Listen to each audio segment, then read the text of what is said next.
Hey, Shelly. Hey, Kai. It's us in Colorado. Can you say hi, Selena? Hi. Okay. Okay, Selena, are you ready? Are you ready to do some instruction? You listen to Daddy. Selena's trying to be a videographer here, so. Okay, first. So what I'm going to go through is kind of a little bit of a progression on how to do the swing. What you guys might find hard is because you're using an 8 kilo, I think Shan said, kettlebell, which is what, 17.6 pounds. So sometimes it's almost easier to learn with a heavier kettlebell, but the main thing to remember is that the kettlebell swing is all posterior chain and core. So back, glutes, hamstrings, and there shouldn't be any movement in your arms with it. There's movement in your arms, but your arms shouldn't be engaged. Selena, I think that's too heavy for you. It's more than what you weigh. And that's even more than what you weigh. So the first progression is just as far as the main thing is that it's a hip hinge.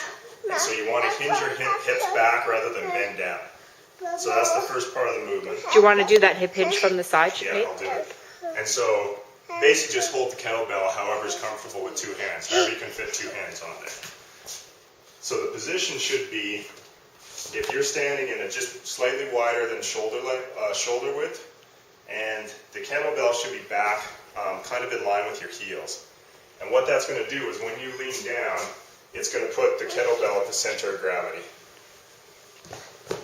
So if I bend down, your head should be up looking forward all the time, and it's a hip hinge like this.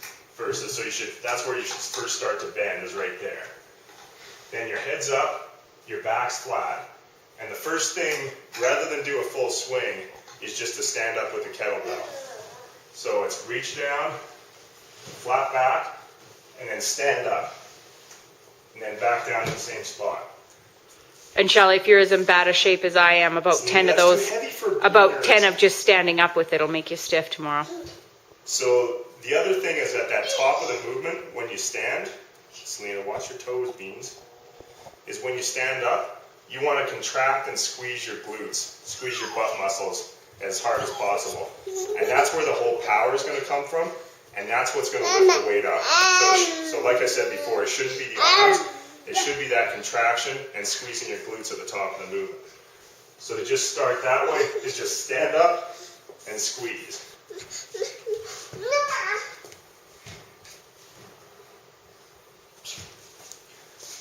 Selena, that's heavier than you are.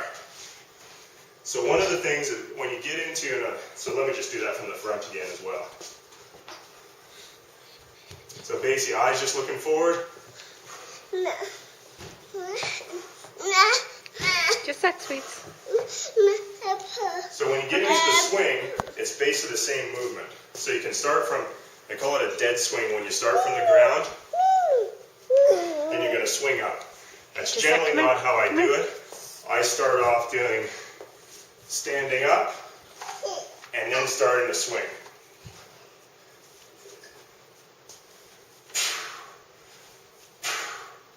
So your arms should never come above parallel to the ground. And one of the things, there's some other schools of thought on that, of going right overhead, but it makes no sense. It's dangerous, and it doesn't do you any good really for this. So the one thing you can do to make sure you're not engaging your arms is to actually use a towel and try swinging with a towel.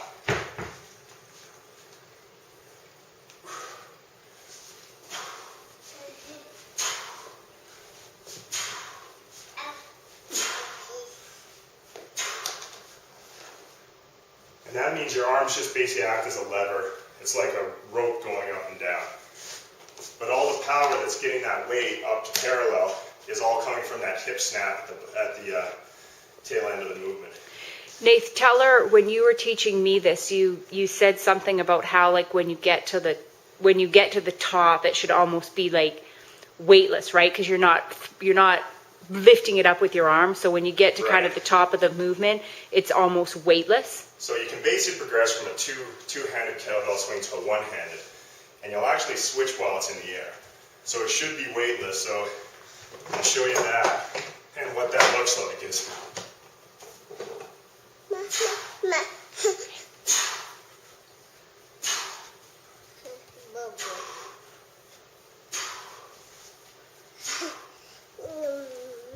So the top of that movement, your arms aren't engaged at all. The other thing is when, and this is where I had some back issues, is you really want to control on your way down. So when you get to the bottom of that movement, your core should be entirely engaged in through here and back here, and you're coming down, you're controlling it so as slow as possible. And then it's quite a push out because it's a power movement when you go up.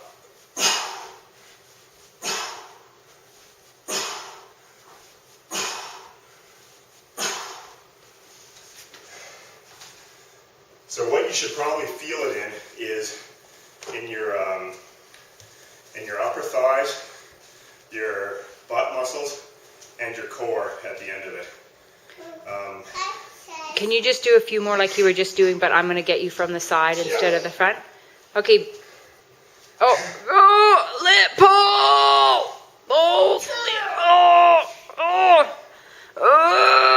Can we get you the small one? So hopefully I'm demonstrating this the same way you're supposed to do it. But what you want to notice is flat back, eyes looking forward. You don't want to be rounding, going down like this, and you don't want to be going too far away from your body. So you don't want the weight to be going down like this. Otherwise, it's going to throw your center of gravity off. Oh, perfect. Thanks, Lena.